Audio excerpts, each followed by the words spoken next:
Hello and welcome to everyone joining us from around the globe. Thank you for being part of day 2 of our special series, TED Connects. This week, we're bringing you interviews from some of the world's greatest minds to offer tools for us to navigate through and thrive in these really uncertain times. I'm Whitney Pennington Rogers, TED's Current Affairs Curator, and I'll be one of your hosts for today's event. Yesterday, we kicked off this series with an interview from acclaimed psychologist Susan David, who offered us some tips on how to really be our best selves in these trying times. And we're going to switch gears a little bit today from thinking about our own personal mental health to the state of our global public health systems. Thank you. I guess we have a pretty exciting guest to introduce. On the other side of the country, let's bring in Bill Gates. Bill, they say the better known people are, the less you have to intro them. So it's great to have you here. How are you doing? Well, I think this is an unprecedented, really disconcerting time for everyone, with things being shut down, not knowing exactly how long it's going to last, worrying about the health of all the people we care about. I'm lucky that I get to connect up with video conferencing using Teams a lot, so the foundation is stepping up, and there's a lot of great people trying to help with this crisis. But it's scary for everyone. Are you basically stuck at home like many of us watching? Yeah, almost all my meetings are using Teams now. I'm getting used to that. I've gone days without seeing any co-workers. Let's start here, Bill. 5 years ago, you stood on the TED stage and you gave this chilling warning that the world was in danger at some point of a major pandemic. People watching that talk now, the hair stands up in the back of their neck. It is exactly what we're living through. What happened? Did people listen to that warning at all? Basically, no. I was hopeful that with the Zika and Ebola and SARS and MERS, they all reminded us that particularly in a world where people move around so much, you can get huge devastation. And so the talk was to say, hey, we're not ready for the next pandemic, but in fact, there's advances in science that if we put resources against them, we can be ready. Sadly, very little was done. There were some things. The Coalition for Epidemic Preparedness Innovation, CEPI, was funded by our foundation, Wellcome Trust, and a number of governments to do some of the platform vaccine work. But in the area of diagnostics, antibodies, antivirals, basically doing the disease games that I talked about where we'd simulate what needed to be done, we hardly did anything. And so now here we have a respiratory virus that is sadly fulfilling some of the more negative predictions I made. I mean, last month you said that this might be the big one. You wrote that this could be the sort of once in a century pandemic that people had been fearing. Is that how you think of it still? Well, it's awful to say this, but we could have a respiratory virus whose case fatality rate was even higher. If this was something like smallpox, that kills 30% of people. So this is horrific. But, in fact, most people, even who get the COVID disease, are able to survive. So in that, it's quite infectious, way more infectious than MERS or SARS were. It's not as fatal as they were. And yet the disruption we're seeing in order to knock it down is really completely unprecedented. So this is it's going global. It's respiratory. That was the great fear. How many people end up dying? Hopefully, if we do the right things, it won't be a gigantic number. So it's, we should end up not having a 1918 flu situation, we should be able to do a lot better than that.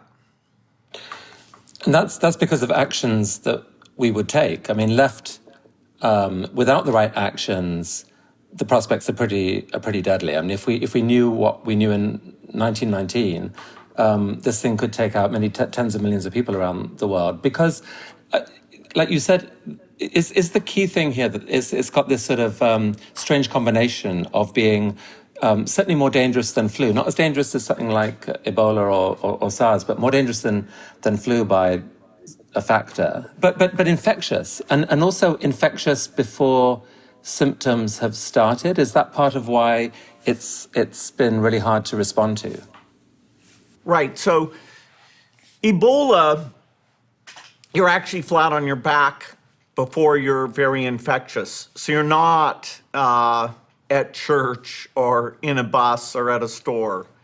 With most respiratory viruses like the flu and COVID, at first you only feel a little bit of a fever and a little bit sick. And so there's the possibility you're going about your normal activities and infecting other people.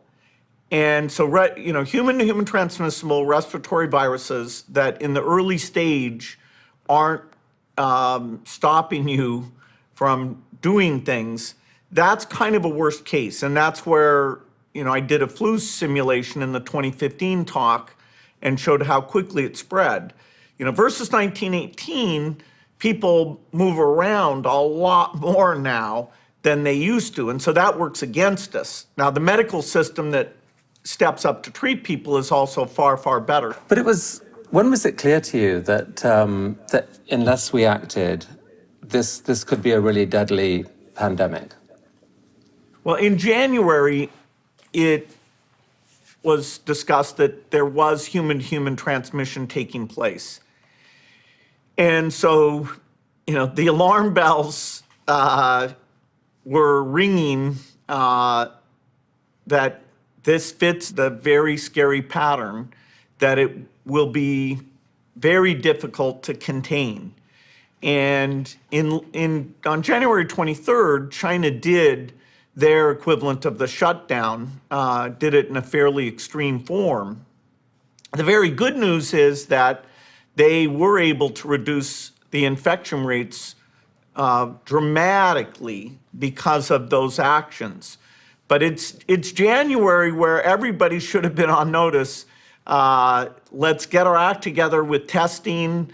Let's get going on therapeutics and vaccines.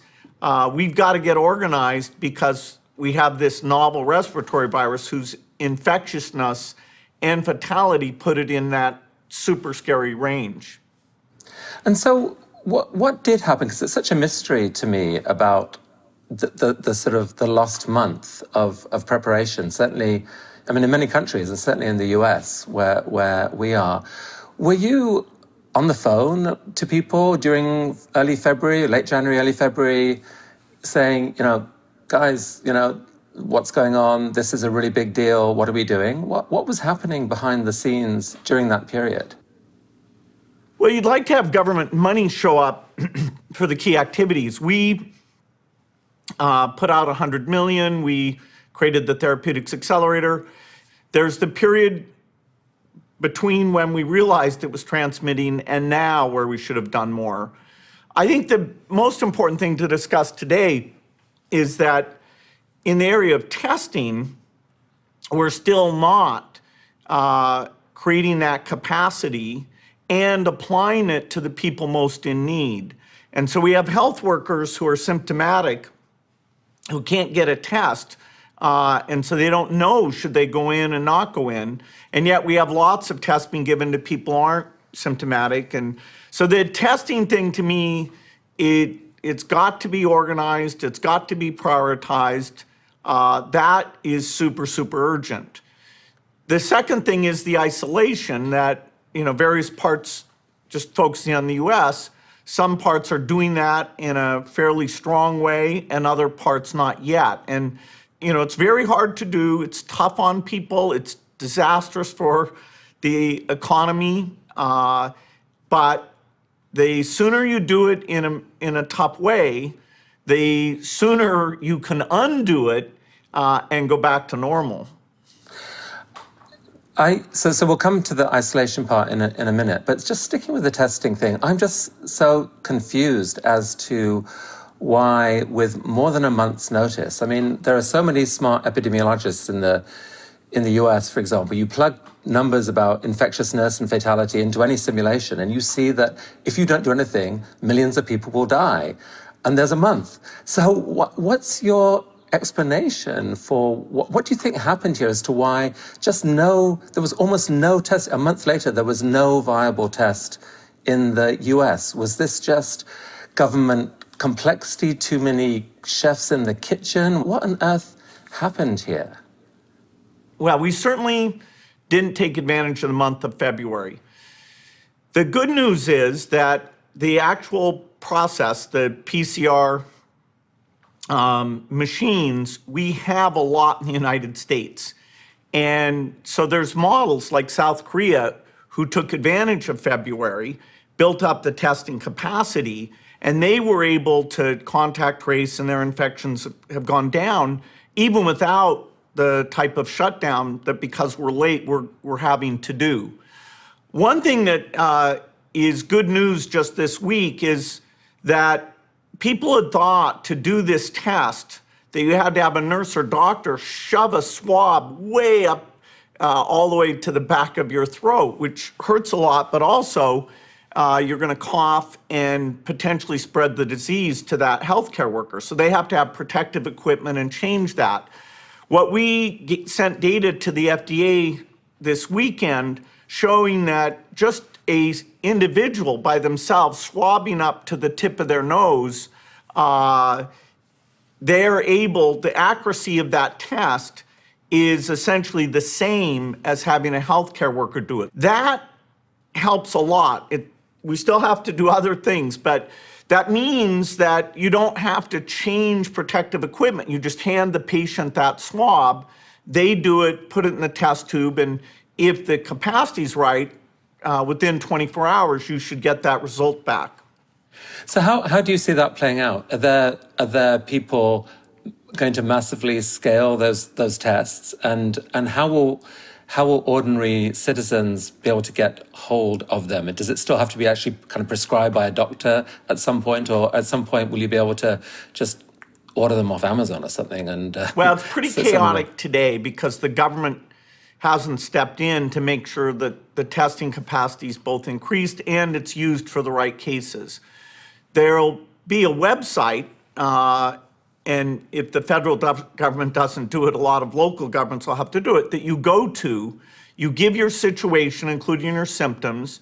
You're told, based on your work and your symptoms, are you a priority? If so, you're told where there are kiosks you can go to, and you'll do the self-swab and just hand it over. Or eventually, we'll send the kits to you at home, and then you'll send it back and hear that result. Maybe 6 months from now, you'll actually be able to you have a strip where you perform the test in the home. But for now, sending it back for the PCR processing, we can have massive capacity there. And that's how you know the testing is everything, because that's how you know whether you need to do more shutdown or you're starting to get to the point where you can relieve it. Some people are trying to argue now that almost the testing should be dialed back because the cat is out of the bag. Testing is bringing people together and risking infection. Forget that. Let's just focus on treatment and on isolation strategies. You disagree with that? Testing is still absolutely essential and needs to be scaled dramatically. Well, the two that go together are testing at very high volume and the isolation piece. If you're a medical worker, you want to stay and do your job. If you're making sure the electricity, water, food is still available, you want to do your job. And so testing is what indicates to you, do you need to go into isolation and make sure you're not the source of spread? And so, testing is the key thing. South Korea did that in this massive way that everybody should learn from. And so that is paired with the isolation piece. Our goal here is to get to the point where a very small percentage of the population is infected. China, only 0.01% of the population was infected. If you don't do these things, you're going to get to the majority of people infected and that huge overload of the medical system. Whitney has some questions from our online audience. Whitney.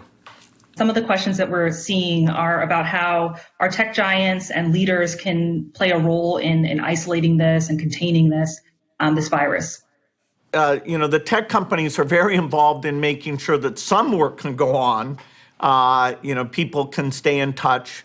They can help with some of the disease modeling. They can help with the visibility of the numbers. It's actually very impressive. You get up there and you can see, those numbers. Actually, they're sad numbers, but, everybody's able to monitor this thing. Back in 1918, they didn't have this type of visibility and ability to share best practices. But for a lot of people, the isolation is the key thing. I mean, Bill, one of the riddles about this isolation strategy is how long it has to last, right? Like a lot of people are concerned that the price of victory by isolating everyone is that you crash the economy and that, we have to be basically at home, not doing our regular jobs for 3-6 months, maybe all year. And so much so that there's now this big debate in the US and other countries about this may just be the wrong strategy, that we can't crash the economy that badly. We should only isolate for another couple of weeks and then let people back. And if that means, a lot of other people get sick and we eventually build up herd immunity, that may be the right way to go. What's your thought on this? What is the isolation strategy that eventually leads to us getting back to normal? And it's very tough to say to people, hey, keep going to restaurants, go buy new houses. Ignore that pile of bodies over in the corner. Just, we want you to keep spending because there's some, maybe a politician who thinks GDP growth is what really counts. It's very hard to tell people when there's an epidemic spreading that, threatens particularly their parents or elderly people that they know, that they should go about things knowing that their activity is spreading this disease. I don't know of any rich countries that have chosen to use that approach. It is true if you did that approach over a period of several years, enough people would be infected, you'd have what's called herd immunity. But herd immunity is meaningless until you infect over half the population. And so you'll overload your medical system, so your case fatality rate, instead of being 1%, will be like 3-4%. And so, the idea, it's very irresponsible for somebody to suggest we can have the best of both worlds. What we need is the extreme shutdown so that in 6 to 10 weeks, if things go well, then you can start opening back up. So just putting the math together from what you just said, Bill, to get to herd immunity, you need more than half the people in the country to basically get the bug. So in the case of the US, for example, that would be 150 million people thereabouts. You said that there could be the fatality rate in that scenario. You're talking about 4 to 5 million people in that potential fatalities. I mean, it's that is just a horrifying scenario that no one should be contemplating. Even 1% of their population getting sick. They will treat whoever goes for this ignore the disease strategy. They will treat them as a pariah state. So none of their people will go in and none of your people will go into that. And so briefly, a few countries in Europe that hadn't really looked at this hard considered, okay, should we be the ones who kind of go about business as usual? It is tempting because if you got there early, South Korea did not have to do the extreme shutdown because they did such a good job on testing.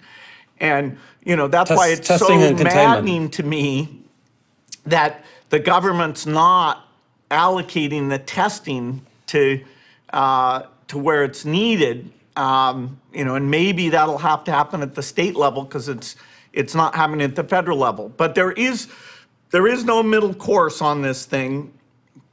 It is sad that the shutdown will be harder for poorer countries than it is for richer countries.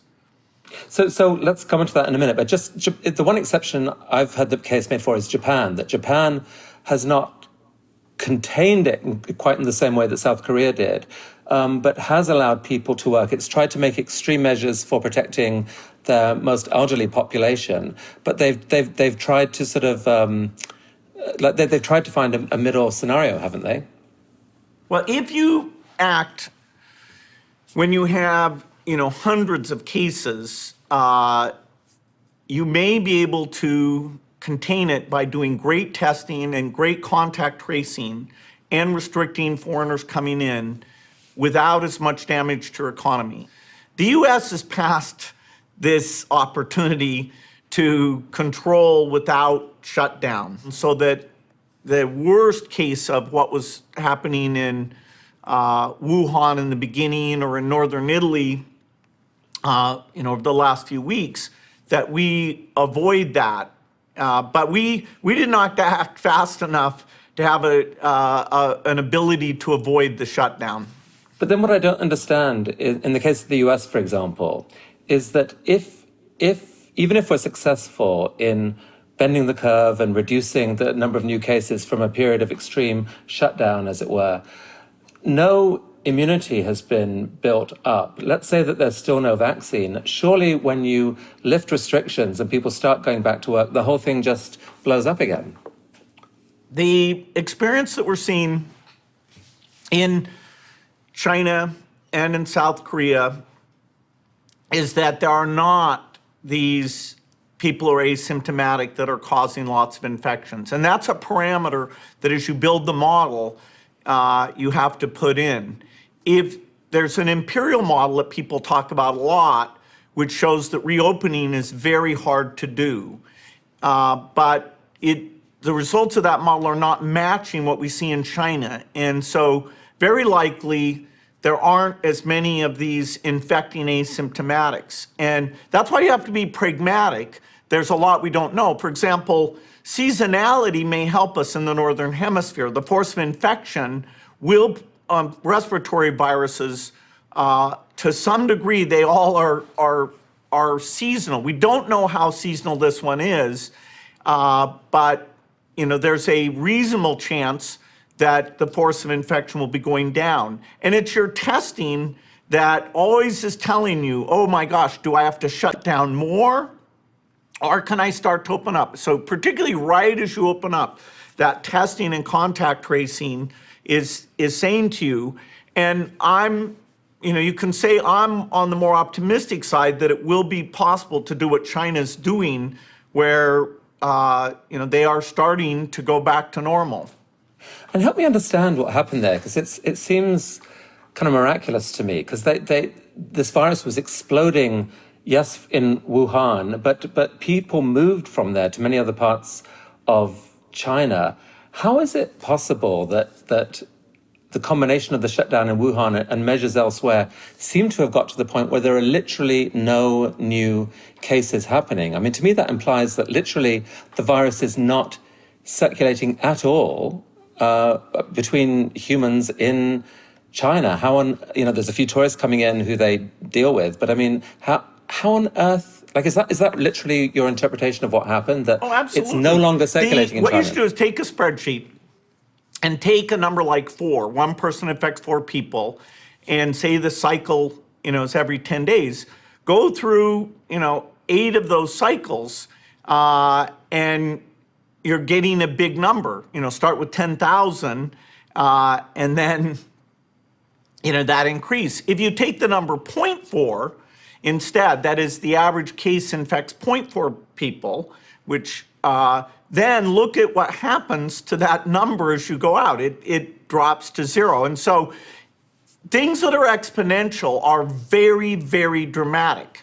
When they're above 1, they are growing rapidly. When they're below 1, they're shrinking rapidly. And so the isolation in China drove that reproductive number to well below zero. And so local infection rates below one. below one, sorry. Yeah. And it's that quarantine, quarantine comes from 40 days, which is what they thought would help for Black Plague. That is our primary technique. Thank God we have testing if we use it properly. We are, doing therapeutics, which will help with the death rate. But in terms of the keeping infections below 1% of the population, it's really all depends just on the two things, isolation and testing. So, to quote a question from my Twitter feed this morning for you, Bill, like if you were president for a month in the US, what would be the top 2 or 3 things you would do? Well, the clear message that we have no choice to maintain this isolation, and that's going to keep going for a period of time, probably in the Chinese case, it was like 6 weeks. So we have to prepare ourselves for that and do it very well, and then use the testing and every week talk about what's going on with that.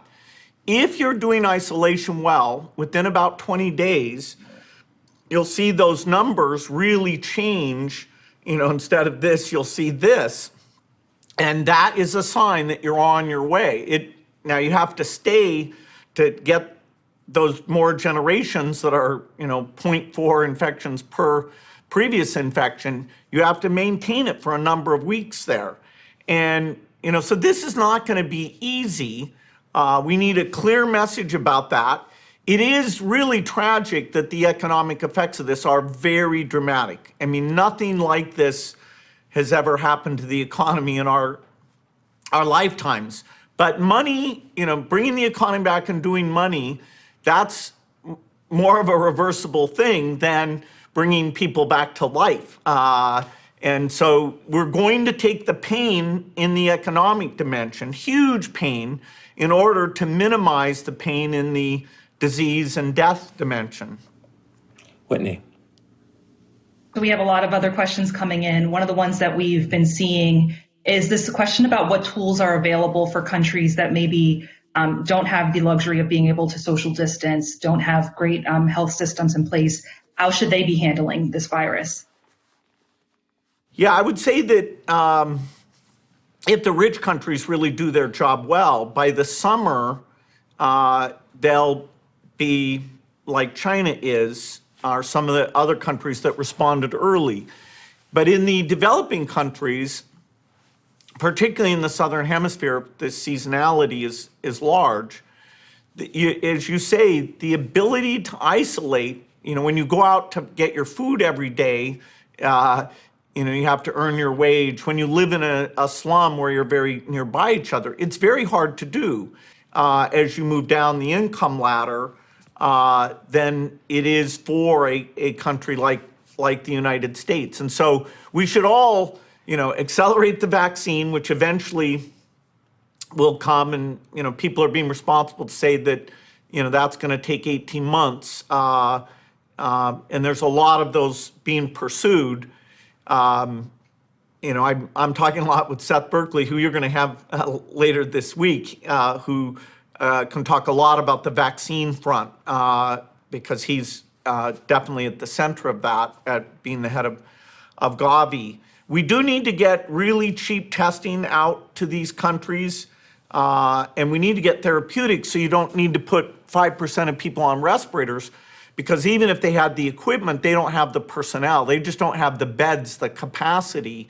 And so the only good news is that the rich countries have this, and so they will be learning about testing therapeutics and funding the vaccines for the entire world to try and minimize the damage in developing countries. Great. I'll be back later with more questions. Bill, you mentioned therapeutics there. What is looking promising? Is anything looking promising? Yeah, so there's quite a range of things going on. There's a few that get mentioned a lot, remdesivir, hydrochloroquine, azithromycin. And the data is still a bit confusing, but there's some positive data on those. Remdesivir is a 5-day IV infusion and actually kind of hard to manufacture. So people are looking at how that can be improved. The hydrochloroquine looks like it works somewhat if you get in early. There are a huge list of compounds, including antibodies, antiviral drugs. And so the Gates Foundation and Wellcome Trust, with support from MasterCard and now others, created this therapeutic accelerator to really triage out. You have hundreds of people showing up and saying, trying this, try that. So we look at lab assays, animal models, and so we understand which things should be prioritized for these very quick human trials that need to be done all over the world. And so the coordination on that is very complex globally. But I think, out of the top 20 or so candidates, probably 3 or 4 of them will work out, at different stages of the disease to reduce the respiratory distress. I heard you mention that one possibility might be treatments from the serum, the blood serum of people who had had the disease and recovered. So I guess they're carrying antibodies. Talk a bit about that, about how that could work and what it would take to accelerate that. Yeah, this has always been discussed, is how could you pull that off? So people who are recovered, it appears, have really effective antibodies in their blood. So you could go transfuse them and only take out the white cells, the immune cells. And then the question is, okay, how many patients worth of material could you get? If you have that recovered person come in, say, once a week, do you get enough for 2 people or 5 people? Then logistically, you have to take that and get it to where that need is. And so it's fairly complicated. Compared to a drug that we can make in high volume, the cost of taking it out and putting it back in probably doesn't scale as well. But there is work being done on this. We actually started with Ebola. Unfortunately, it got done before it was needed. So that is being pursued, and it'll work to some degree, but it'll be hard to scale the numbers. So it's almost like when you talk about the need to accelerate testing, the immediate need is for testing for the virus. But is it possible that in a few months' time that there's going to be this growing need to test for these antibodies in people, i.e. to see if someone had the disease and recovered? Maybe they didn't even know they had it. Because you could picture this growing worldwide force of heroes, let's call them heroes, who've been through this experience and have a lot to offer the world. Maybe they can offer, like blood donation, serum donation, but also other tasks. Like if you've got overwhelmed healthcare systems, presumably there are kind of community health worker type tasks that people could be trained to do to relieve the pressure there, if we knew that they were effectively immune.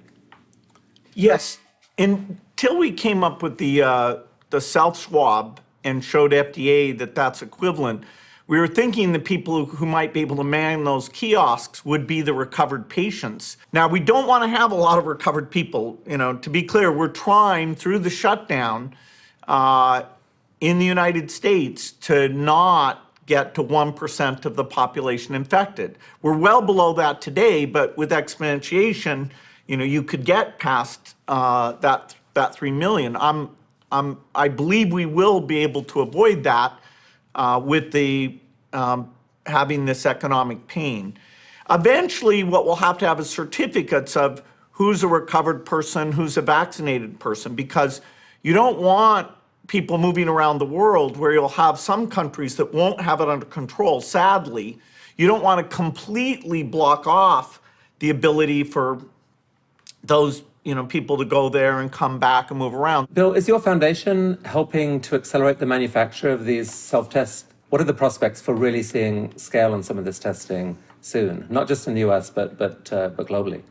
Yeah, our foundation, we'd been funding a thing called the flu study to really understand how respiratory viruses spread. It's amazing how little was understood about how important schools are, different age groups, different types of interaction.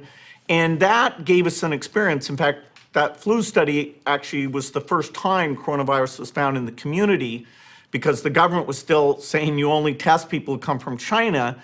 But we ran into people who had coronavirus who hadn't been travelers. So, that was like an early warning sign, even though the regulation said you weren't supposed to even look at that. So, the foundation is working with all the private sector people, the diagnostics people on this testing piece.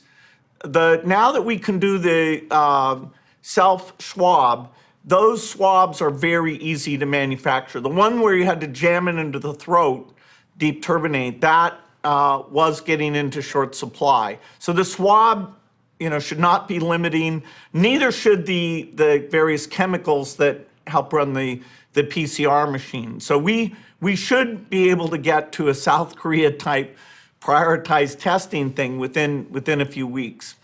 How important is it that the world's nations collaborate right now? I mean, it seems like, here's this common enemy facing humanity. It does not know that it just crossed a border. It does not know what race people are, what religion they are. It just knows, here's a human. I've got a manufacturing machine here that can make me famous, and it goes to work. It's so terrifying to me to see signs of countries starting to blame each other, or the xenophobia just seems so toxic. What's your take on this, Bill? Is there anything? Do you see signs of cooperation happening, or are you also worried about the sort of U.S. versus China kind of thing that seems to be going on if we're not careful? Well, I see both. I see that countries that are recovered can help other countries. And that's fantastic. If by the summer we've knocked this thing down, then great, we can help other countries. There are vaccine projects all over the world, and those should be evaluated on a very neutral basis to which one is the best to help humanity, and make sure the manufacturing capacity isn't just for rich countries, that it's scaled up, very low cost stuff for the entire world. And that's the spirit of Gavi, is getting vaccines out to every person. So you see it really good in the science side and data sharing side. You see this great cooperation going on. Unfortunately, whenever you have disease, this sense of other and foreign and, stay away from me, that sort of pulling inward is reinforced, and we have to avoid that. Ironically, we have to isolate physically, while in terms of looking at community groups that are pooling resources to help make sure food gets to everyone and help sure medical care, and that, if older people need to be moved out of common facilities, you help out with that, and that, people aren't suffering too much from the psychology of isolation. So our generosity has to go up towards others at the same time where we're less actually physically interacting with other people. I mean, thinking about the situation in many developing countries, I'm curious how you think of this. I mean, you mentioned, first of all, that seasonality may help, i.e. high temperatures. Is it possible that is so far protecting to some extent, places like India or sub-Saharan Africa and so forth? India's northern hemisphere. So southern hemisphere is lots of Africa, South America, Australia, New Zealand, Indonesia. And it is true, either the force of infection is lower there, or we're just not seeing it with testing. A few months from now, we'll understand the seasonality question, which would be good news for the northern hemisphere and somewhat bad news for the southern hemisphere. Now, more people live in the northern hemisphere, including, India, Pakistan, and that would buy us some time. The time is a big deal because all these tools get so much better if you had to go into a second season with it. But yes, sadly, we could see in the next few months, as the southern hemisphere is moving into its fall and then winter, we could see a big increase there. And that is going to be very difficult. Now, they don't have as many older people, but they have lots of people who have who are HIV positive or have malnutrition or various lung challenges because of indoor smoke. And so the wild card is how well can the developing countries deal with this? I mean, if you're in a country where you have the majority of your populations making less than $2 or $3 a day, can you even afford a strategy that looks like basically shutting down the economy? I'm very worried that there will be a massive number of deaths in those poor countries because the health systems just aren't, the number of respirators, hospitals. And of course, when you overload that system, your deaths are not just COVID deaths, but everyone else who's trying to access a system that will be somewhat in chaos, including with health workers who are getting sick. Okay, we're getting near to running out of time with this. Whitney, maybe a last question or two from online. Sure. So we have two from online. We're seeing thousands of questions around these same lines. One, there's lots of people who are really interested to hear about the kind of work that you're doing with your foundation as far as distributing tests, but also producing safety gear, masks, and that sort of thing to help with this effort for health workers. Yeah, so the Gates Foundation, we very early on gave out $100 million to help out with all the pieces, the testing piece, the therapeutics, and the vaccines. We are not experts in making masks and ventilators and gowns, and it's great that other people, including some 3D printing and open source things, that is great. Our focus, like this self-swab thing, nobody had done that before. People thought it wouldn't work. We were quite sure it would work. And so that for the globe is a huge thing. We work a lot with both governments and private sector. So in some ways we're kind of a bridge. So we've been talking to the head of the pharmaceutical companies and the testing companies, and specifically with the ones doing vaccines, including some of which are these new type of vaccines, RNA vaccines that we've been backing for quite some time, and CEPI has been backing. And so our expertise is in those medical tools and really getting the best of the private sector engaged there. It's been a little slow. We can write checks, right away, whereas the government processes, even in this situation, there's still this notion of bidding and not really knowing who has the unique capabilities of doing things. And, so an organization that's working on this all the time, lots of new vaccines, can step in and be helpful. And it's really amazing when we talk to private sector partners, their interest in helping out has been absolutely fantastic. So that's where we have a unique role. That's great. And the other question that we're just seeing a ton of before we wrap up here is just people are really interested in your insight, Bill, on whether you think we're heading in the right direction. Do you feel like our economy is heading in the right place, that humanity is heading in the right place? Are we in a better position now than you thought we were in 5 years ago? Well, 5 years ago, I said that the pandemic is this unaddressed, very, very scary thing. And that, if we did the right things, we could be more prepared. Science is on our side. The fact we can be ready for the next epidemic, it's very clear how to do that. And yes, it will take tens of billions, but not hundreds or trillions of dollars. It'll be tiny compared to the economic cost. I remember when I did that presentation in 2015, I put up a big flu epidemic could cost $4 trillion. And I thought, wow, that's a big number. Do I really think it's that big? And I went and looked at the numbers. I thought, yeah, well, that's big. This epidemic will cost that much to the economy. So in the short run, we are going to have more pain and more difficulty, and people are going to have to step up to help each other. I'm still very much an optimist, whether it's climate change, countries working together, biology taking the diseases, malaria, TB, even advances for what are more ritual diseases like cancer. The amount of innovation, the way we can connect up and work together, yes, I'm super positive about that. I love my work because I see progress on all these diseases all the time. Now we have to, turn and focus on this. Sadly, it may interrupt, and the polio situation might get worse a little bit because of the distraction here.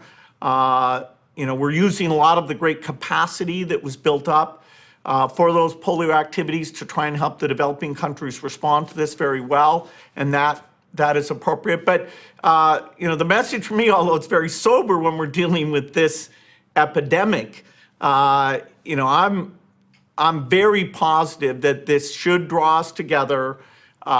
We will get out of this, and then we will get ready for the next epidemic. That's exactly what I was going to ask you, Bill, which is where's your head? Do you think that we will get through this? Will the leaders that matter listen to the scientists? Will they? Will we make it through? Do you believe that within a few months' time, we're going to be already looking back and saying, we dodged a pretty bad one there? We can't say for sure that even the rich countries will be out of this in 6 to 10 weeks. I think that's likely, but as we get the testing data, we'll get more of a sense of that, and people will continuously be able to see that. But, the rich countries will get out of this. The developing countries will bear a significant price, but even we will get a vaccine, and Gavi will get that out to everyone. So, 2 to 3 years from now, this thing, even on a global basis, will essentially be over with a gigantic price tag.